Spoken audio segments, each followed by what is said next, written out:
Hey y'all, my name is Joshua Squash, and welcome to my first official YouTube video. That was kind of actually planned and a little more thought went into it than my first upload, but anyways, glad you could make it, and I wanted to start with 3 deep breaths in. So let's breathe in and out. Whew. Breathe in and out. And let's breathe in. Breathe in and out. How you feeling today? Have you given yourself some love? Checked in with your body, your neck, your shoulders, your back. Got up and stretched today. Oh, that feels juicy, yeah. I try to do that as much as I can. Take frequent breaks from all this screen time. And always wear my blue blockers. But yes, I guess, you know, the title of the video is how to be a motivational listener instead of a speaker. And it kind of goes back to a download I had while in deep meditation a year ago in Asheville. And it goes essentially like, you speak to spread knowledge, but you listen to spread wisdom. So I was like, that's cool. What does that mean? And I didn't really know how to make sense of it, really, until quite recently. And it's on the same time I wanted to create a YouTube channel. And instead of just creating a channel, I want to also create community. And it be kind of with this concept in mind that it's better to do more listening than speaking.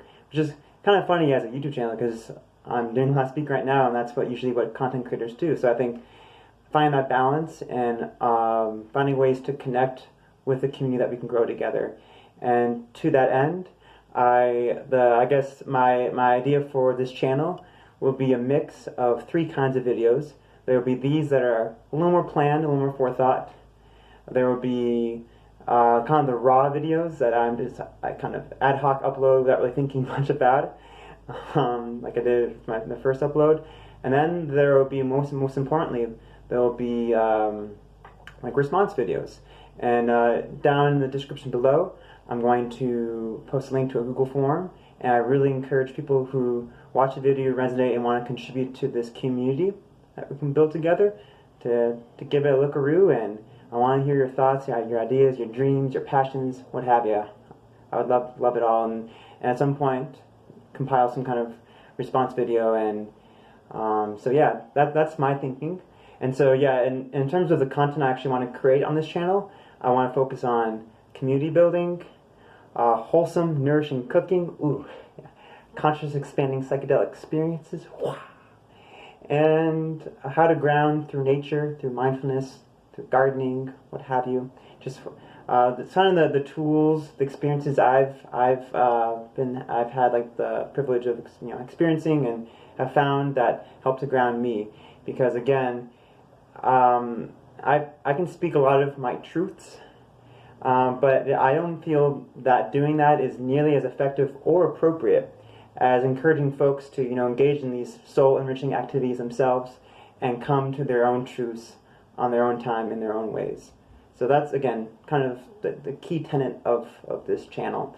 And it kind of, for people who are familiar with like co-counseling, where it's like a peer-to-peer network of people holding space for one another, kind of letting someone just let out whatever's been, as a blockage in their body or something that's been weighing on their mind, their heart, just letting it out however they feel.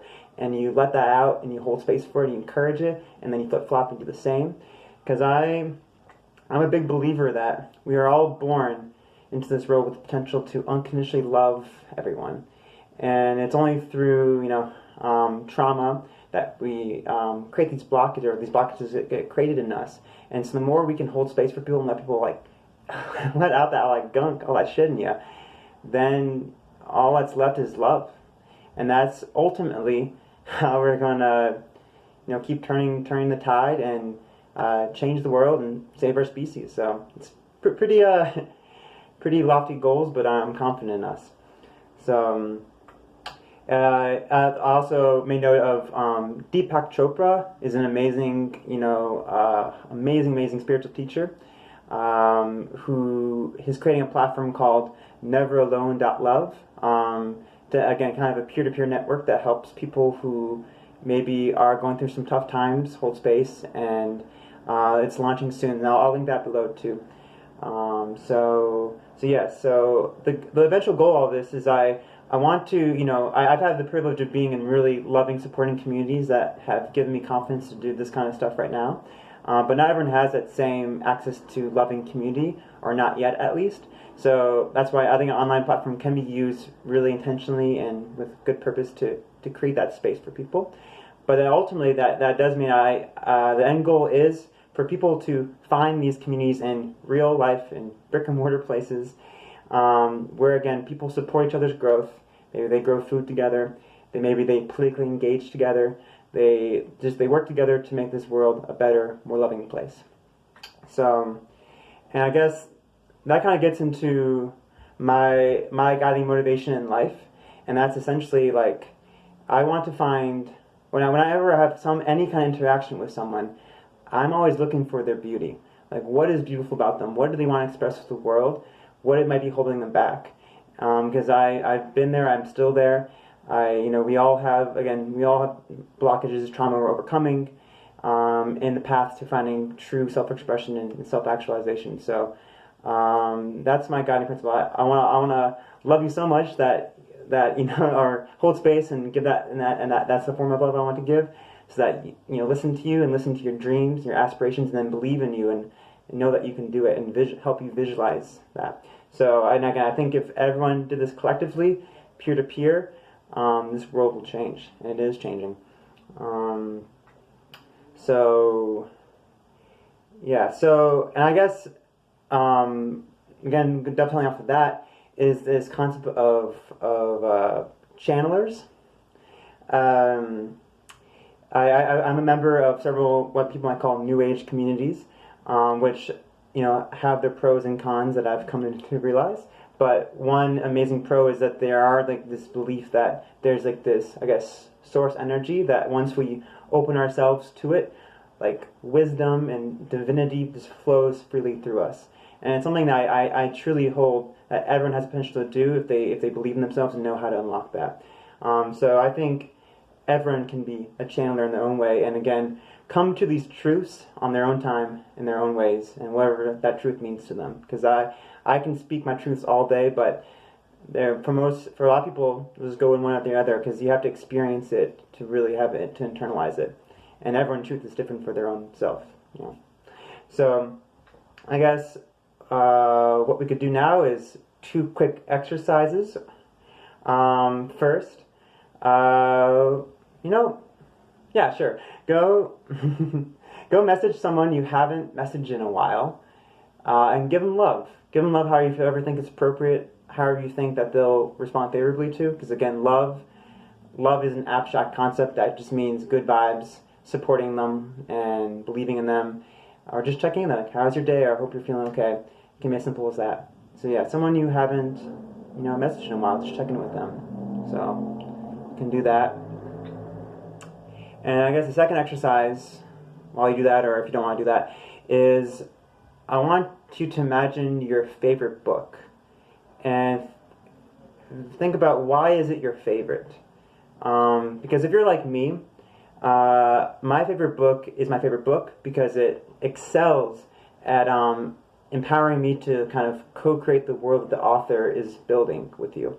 It's like it is a collective co-creation. It's not someone just speaking words at you. You're actually engaging with it and imagining yourself. Or it could be an author that is providing really cool insights and ideas, new ideas that you haven't considered, and giving you space to think about them. So I think that's another way where someone can speak knowledge at you, but at the same time invite you to create that world with them, and again reimagine and build new worlds together. That's the important part. So, if I had to choose right now, I have to pick Celestine Prophecy, but I'm falling in love with Overstory, but I'm only partway through, so I think that will soon be my favorite book. So, shout out to my friend Jer Bear and Hunter for the recommendation. Hey again. My phone died, so I decided to do a little change of scenery and wardrobe, and so here we are on top of one of my favorite hills, just here behind my house, so good to have you here with me again. And this is a good opportunity to pivot to kind of actionable changes we can do, like how do we build community, how do we build this new, better world together. And for me personally, I wear a lot of different hats, and one of them is as a researcher. I am a first-year computer science PhD student at the University of Southern California here in the City of Angels, and I love trees. I'm passionate about them. I see digital technologies as allowing us to scale up the distribution, the planting and harvesting of fruit trees, especially in low-income areas that are struggling with food insecurity, because trees can provide shade, habitat for natural wildlife, increase quality of life, but it can also provide nourishing food. And especially given that we must combat climate change together as a species and decouple ourselves from the destructive practices of big agriculture, I see this kind of shift to local food production is also really important. But again, I can go down that more in another later video. For now, my priority is hearing what do you guys think of what does community mean to you, and how do you like to build it.